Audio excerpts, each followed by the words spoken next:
What I'll also tell you is that Agent Mulder has developed a consuming devotion to an unassigned project outside the Bureau mainstream. Are you familiar with the so-called X-Files?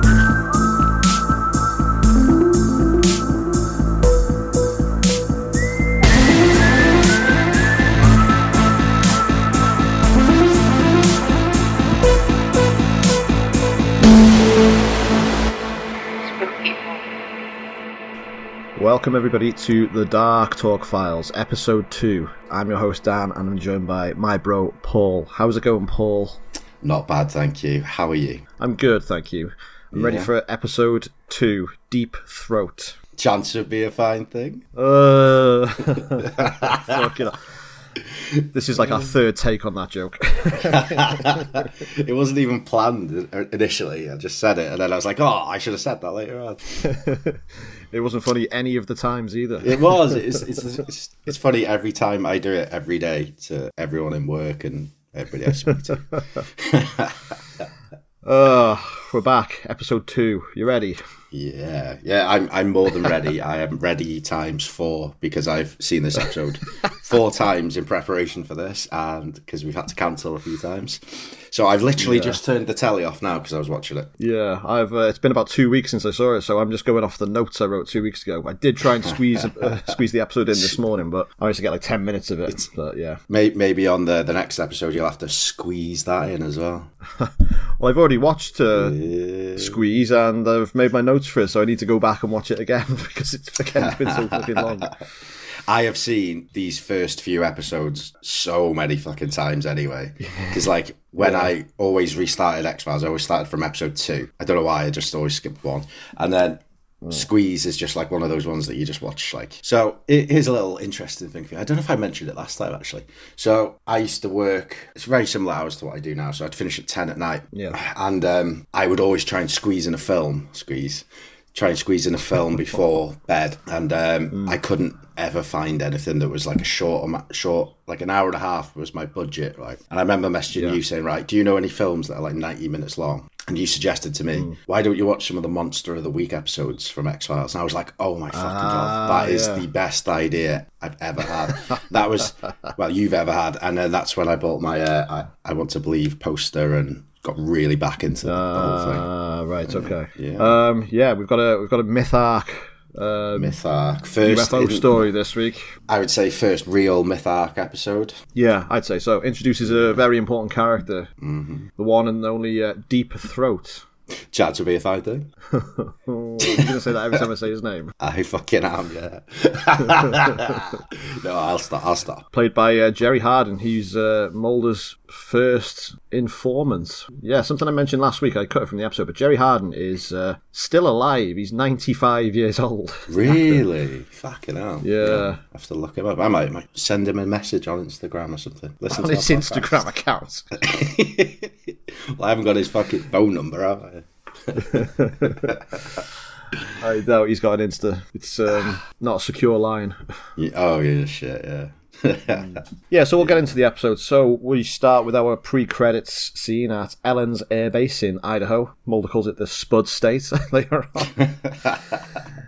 Yeah, military police SWAT team storm the house of this dude, and he's had a psychotic breakdown, and he has apparently commandeered a military vehicle, but we don't really see the military vehicle. This man is Colonel Budahas, and he is an Air Force pilot for experimental aircraft, possibly using UFO technology. Reverse engineering. That's it, from the Roswell crash. That Mulder suspects is from the Roswell crash in the 40s. So for the first thing I noticed is this SWAT team, this Special Tactics and Rescue, highly trained, ultra, shut down any situation SWAT team. They don't seem to be armed very well. They've just got like these tiny little pistols. I thought they were like a Rainbow Six group, and they'd have like M16s and MP5s, but it's literally the two dudes that find the colonel in the room. They've just got these little tiny guns, and they're like, "Don't move!" I did notice that as well. Yeah, they enter the bedroom and they find Colonel Budahas cowering in his underpants with a skin condition, like he's been out in the sun for too long.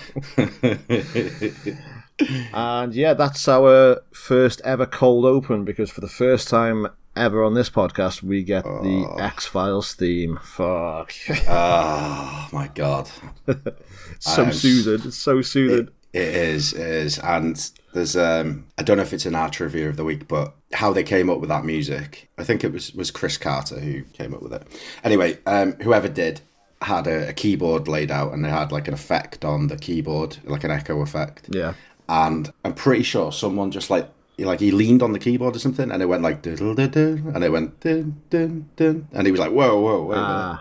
That's the shit, that. And then he just like repeated it, and then that's how they came up with it. Creative accident, created an iconic tune by accident. Yeah, so we back in DC, Scully meets Mulder in a bar, and Mulder explains that the case of the psychotic episode of the Air Force colonel has been shelved without any investigation from the FBI. But Mulder caught it, and he realises that something spoopy is going on. Yeah. The man's wife hasn't seen her husband for 4 months since he was taken away by the MPs, and she has reported him to the FBI as a missing person, as a kidnapping. And Mulder tells Scully that 6 other pilots have disappeared from the same base over the years. So obviously Mulder's like spidey senses tingling, and he knows that some shit's going on. I am honestly going to stop talking about Twin Peaks, but this is very similar to the Blue Rose story arc in season 2 of Twin Peaks, where Colonel Briggs vanishes and then just reappears days later without any memory. Quick one, before you go on. Yeah. Isn't Colonel Briggs the actor? Doesn't he play Scully's dad in this? Oh my God, I think have I just made that up? You saying his name then? His face just came to me. Don D. Davis it is. And now you mention it, I feel like Captain William Scully in X-Files. That's it. That's it. One more thing. He passed before The Return season 3 came out, but they still used his. There's a scene that's like possibly in space, and it's just like his giant face like floating through space. It's awesome. I love it. So they're all like, this initial conversation happens like in a bar where everyone's getting hammered in the day, and I don't know if you noticed, and I only noticed it on this watch. There's a guy standing behind Mulder and Scully, and he's got that 90s bad guy ponytail, like the slick back ponytail. And I think it would be interesting for people to know that me and you throughout our lives have made like lists of people who look alike, and we've got that 90s bad guy slick back ponytail list, haven't we? So we got Mr. Perfect, we got the bad guy from Karate Kid 3, we've got the bad guy from Kindergarten Cop, the guy from The Crow, and top dollar. yeah we got a few of them, and I love that slick back ponytail. It's so good. I would almost add Val Kilmer's character in Heat to that list. Yeah, he is part of that. I made a little collage, didn't I, last year, and I sent it to you of like all these people who look the same. Collage. I did. I downloaded a collage maker on my phone so I could do it. Yeah, so in the bar, while Mulder's explaining all this to Scully, he's being tailed by a mysterious-looking dude who confronts him in the toilets. And Mulder is warned off the case by this mystery dude, who, we will come to know as Deep Throat. Chance to be a bad thing. I paused for you then. I thought you weren't going to remember that I was going to do it. And all right. So he will become Mulder's initial contact in the conspiracy. So Deep Throat is a dude that knows a lot about what's going on in alien life and UFOs and all the kind of shit that the government's hiding. And for some reason, which we don't know yet, he has decided to assist Mulder in uncovering the truth. But he has to be... Well... I was going to say he has to be careful, but just wait until later. I'll talk about it later. Yeah. And then Mulder turns around or something, and Deep Throat just Batman's his way out of there and just vanishes, doesn't he? Yeah. And then he comes out of the toilets and he's looking around and he's nowhere to be seen, and Scully's like, "What the fuck, Mulder? What's going on?" He doesn't trust Scully quite enough yet to tell her. He keeps his cards close to the chest, doesn't he? All the way through an episode until the final, the beginning of the final act, where he's always like, "Scully, believe me," and then he gives her all the information that we've been seeing throughout the episode. So it's good format. Because she's like, none of this is true, and he's like, aha, but what about this thing that happened that I never told you about? And she's like, it's still not true, Mulder. Mulder, I'm getting fucking sick of this. She is in this one. Like, you can see her, she's rolling her eyes at fucking everything in this. Oh, like, yeah, she's yeah, so they meet with Mrs. Budahas, who explains that her husband Bob has been showing some fucking weird behaviour in the months before his psychotic break. You know, mood swings, seizures, sprinkling fish food flakes on his dinner. And this isn't the first time this has happened. It happened to another guy on the base, Vern, who has also been doing the mad shit. And like, it's like these test pilots, they're coming back from their flights and they're like almost lobotomized. They can't remember things. Like, this second colonel is like, what's he doing? Is he fly fishing? Is he like making some bait or something? He's attaching a fly to his that's it. Yeah, to his line. But I can't really remember what he was doing. He's doing it in a very like unsettling, like zoned out, spaced out manner. Like, he's completely not there. Like, his body's there, but he's not. Yeah. And then his wife's like to the other woman, she's like, as if you brought the FBI to my fucking house. Yeah. Fucking like, cop caller. no. Snitch. Yeah, so they're getting stonewalled by the Air Force, who are refusing to answer any questions or even given the time of day. They try and doorstop this third colonel who's like in charge, and he's just like, nah mate, sound, I'm not answering nothing. They meet this pushy newspaper reporter who's like, hey guys, FBI, huh? Oh, what do you guys know? What are you doing, huh? And then Mulder's like, hey, listen, if I wanted to, like, you know, meet a UFO nut like me, where would I go? And again, you can see Scully just rolling her fucking eyes in the background. She's like, oh, God, why have we got to go meet these UFO weirdos?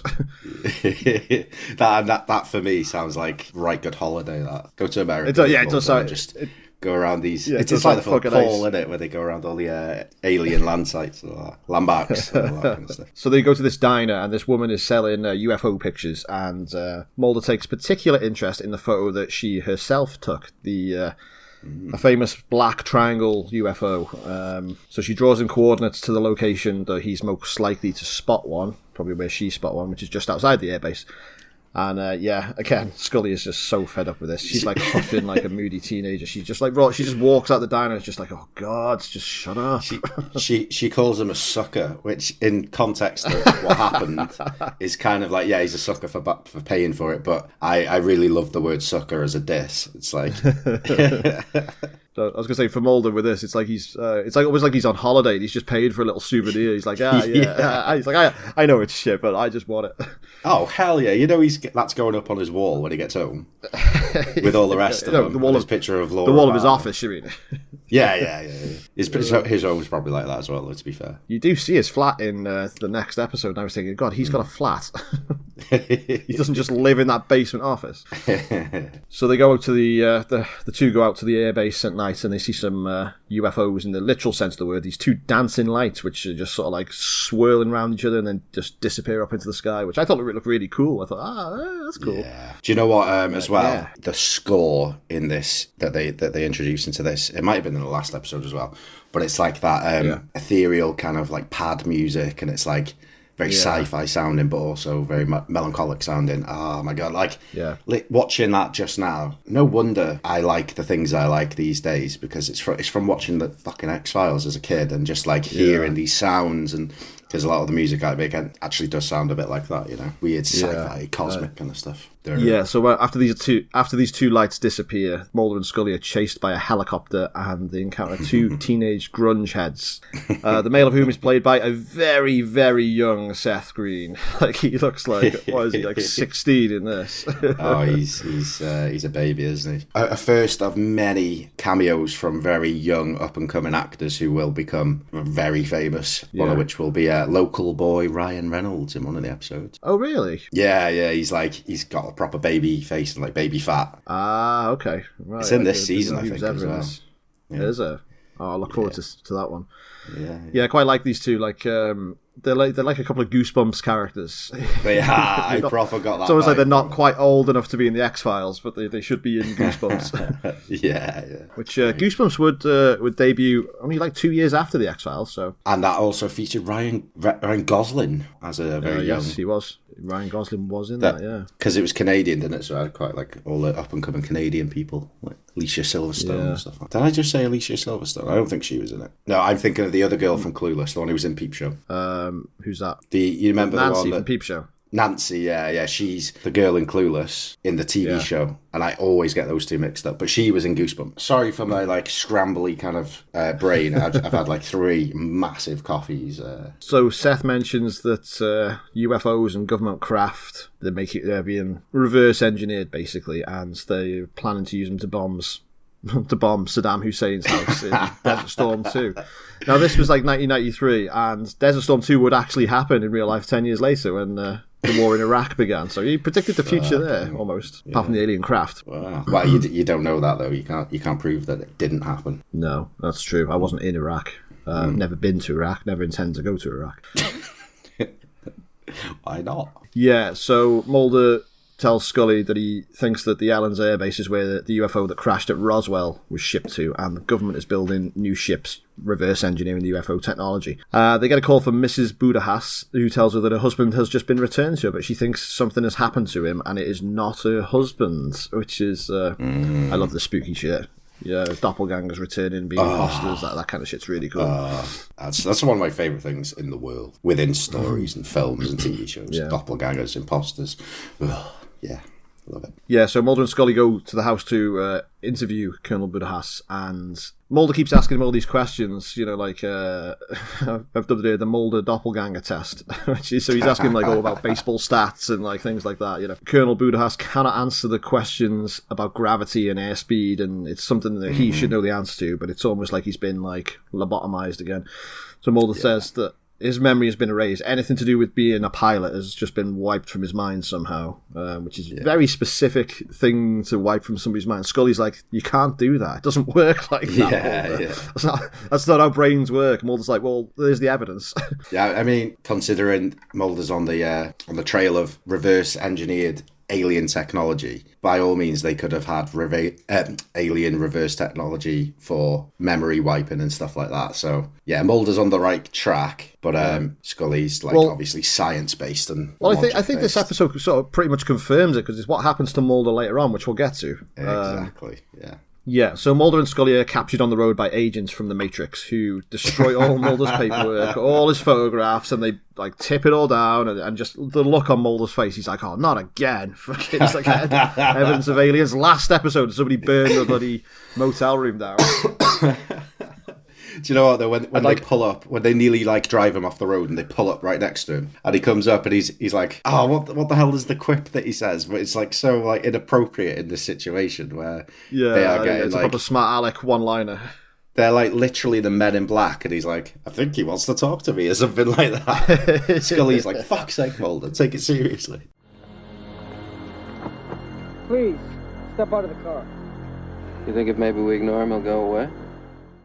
And he says something as well, so like they've got Mulder, like Scully just gets out without a fuss, and she's like, all right, and Mulder, they have to like throw him up against the car, and he does something, and they just dig him in the stomach, and he's like, oh! And Scully again rolls her eyes, she's like, oh, for fuck's sake, Mulder.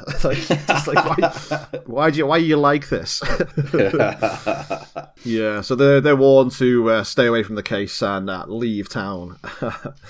So they go back to the motel, and Scully thinks that she's convinced Mulder to leave. So he's like, yeah. He's like, I'll just get in the car for a sec. And he just gets in the car and just speeds off. And she's like, fucking come back with you.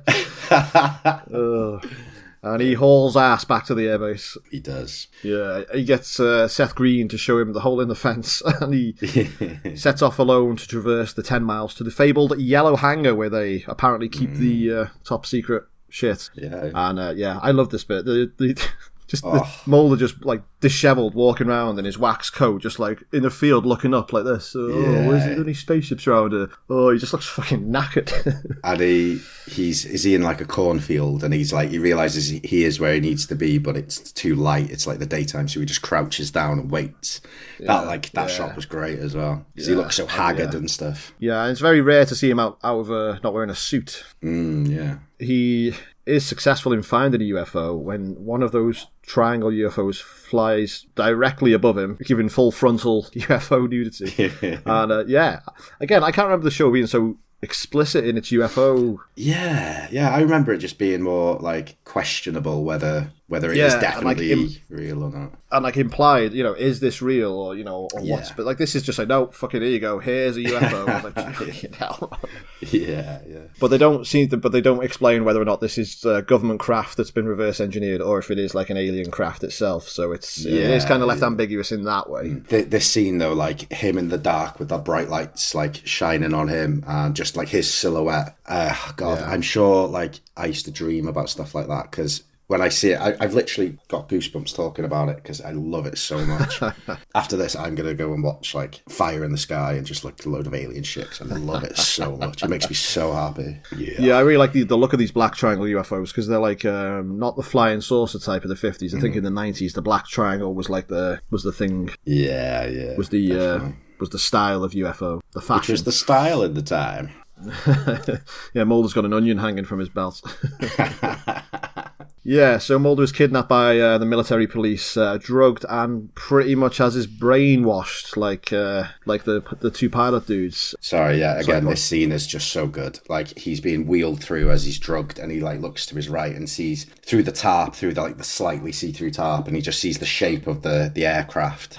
Like, why are they wheeling him through their top secret airbase when they like took him around the back where he wouldn't see anything? yeah. Or just like cover his face or something. But they put a bag on his head or something. They're like, well, we're going to wipe his memory anyway, so. Yeah. But like, let's show him just to piss him off. Yeah, give him maybe he'll get some flashbacks and it'll fuck him up a bit more later on. But yeah, this whole scene just, oh god, I love it. Just it's so fucking good. The aesthetic of it is just amazing, and the score. I love it. So Scully finds the newspaper reporter from earlier in her motel room and instantly discovers that he's actually an airbase security dude. And she so he runs to hide in the car, checks his like badge, and it's like airbase security, and he breaks in using a fire extinguisher, and Scully fucking beats his ass and drags him to the airbase at gunpoint by Mulder. Mulder looks like me returning home after a Saturday night bender. He's just like, oh god. It also is very clear that Mulder and Scully, and especially Scully, are just not afraid to whip out their piece at any point and just stick it to someone's head and just threaten people with death. I knew this twist was coming, that the reporter was going to be a bad dude, but I found him so dislikable once he turns heel. I was like, shoot him, Scully, just shoot him. Yeah, he actually really stood out as like he's only in like 2 scenes, isn't he? But he does play an important role. But I don't know, the actor, I know you're usually the one who tells us how like good looking these are, but he's like he's got slightly grey salt and pepper hair. He's like really good looking, very charming, and because he was so charming when he turned heel, it was like that charm like turned all around, and got good. Yeah, he did make me feel like hate towards him, which is what actors should do when they're in a role like that. I've just got his IMDb list up. He's in I Know What You Did Last Summer. Is he? We're going to be covering that at some point, I think, aren't we? Who's he playing that? I'm listening to... he plays a doctor, according to this. I'm actually listening to the audiobook of I Know What You Did Last Summer at the minute. Ah, right. Is it any good? I had a 5-hour drive yesterday, so I just stuck that on. It's not the official audiobook. That film is based on a novel, and that novel doesn't have an audiobook. But I follow this guy on YouTube called Dr. Wolfula, and he's like a horror host. Really great videos, and he's because there's a new film coming out. He's narrated the entire book and put it up for free to listen to. Really, I fucking love him. He's great. Oh, what's his name? Sorry, I'm gonna have to follow him. Dr. Wolfula. Not follow him like home or anything. Online. Anyway, back to the X-Files. So Mulder arrives and he's been drugged and operated on, and he now has no memory of the giant Dorito UFO that he saw, or indeed the past 24 hours. He's just like, where are we? What are we doing here? They go back to check on the Budhas family, but they're all like, go away! There ain't no monorail, and there never was. So it's a one big cover-up, and the bad guys win again, basically. Yeah. To be continued. So we get this to be continued. Yeah, and do you know what? This is the last Myth Arc episode we're going to get for a while, because I thought. So wait, let me just check. So there's 1, 2, 3. I had the list up not long ago. 6, 7. there's 7 episodes of Monster of the Week coming up, and it's the next episode after that is a Myth Arc episode. So I have already got it up. I used to have this saved to my, like, bookmarked. Yeah, so the next Myth Arc episode is episode 10, Fallen Angel. Yeah, so it's quite a while looking away. forward to these Monsters of the Week, so... Yeah, I mean, like I said earlier, I would watch one of them sporadically, you know, after work and whatever, but when I was really focused on this, I would get the Wikipedia page and the Myth Arc episodes, and I just watch those ones. Yeah, because I just look like it's its own story as well, you know. Yeah. Obviously it is, but you could watch all these episodes and cut out the Monster of the Week and just know what's going on and everything, couldn't you? And still get it, yeah. That's the episode done pretty much, but we do get a postscript at the end when, like an epilogue, when Mulder meets up with Deep Throat, who warns him to be more discreet in the future and stop going wading into places like a bull in a fucking china shop. And I thought, that's pretty rich, Deep Throat, coming from you. You're meeting Mulder in the middle of the day on an athletic track in the fucking sunshine. You're meant to be like this shadowy government figure. You're like, no, but I'll just walk out. Like, Mulder is like presumably being watched by the military and everything. You know, the syndicate and the conspiracy and all that. And this motherfucker's out here in broad daylight knowing that any of his conspiracy brothers could see him, and if they knew he was helping Mulder, they'd 86 him in a heartbeat. I was like, oh yeah, nice one, Deep Throat. Dead secure. Operational security, yeah. Yeah. It's great for the story, though, isn't it? So, like, he gives Mulder that warning, and what's the line? I'm so bad at remembering quotes. This is where we get that. I think this is probably one of the most iconic lines of the series when Deep Throat confirms to Mulder that they are here and have been here for a long time, and it's like, aliens! Yeah. I'm fucking sampling that and putting it in a song. I am, absolutely. Actually, yeah, do. Yeah, please do. I'm going to do it today. Yeah, so what do you think? Good episode? Bad episode? Yeah, really good episode. After seeing it so many times, it's not as good as like some of the later ones, some of the more like epic ones, but it's a really good starting point for the Myth Arc, and just to show all these shady motherfuckers, and like just to more so prove that Mulder's on the right track with his thinking and stuff. A really good episode. Yeah, I'd give it like a solid 8 out of 10. I would say. I think I'm with you. I preferred it to the pilots. I thought there was a lot more structure and story to this, and we sort of know where we're going. I think, like we said, the pilot had to like throw a lot of shit at the wall and just see what stuck. Like this, I think, was more structured and balanced, and I thought this was great stuff. Now you've said that, I've got a little bit of trivia that will maybe coincide with what you just said. So, would you like some trivia? Go on then, give me. All right, so play the jingle.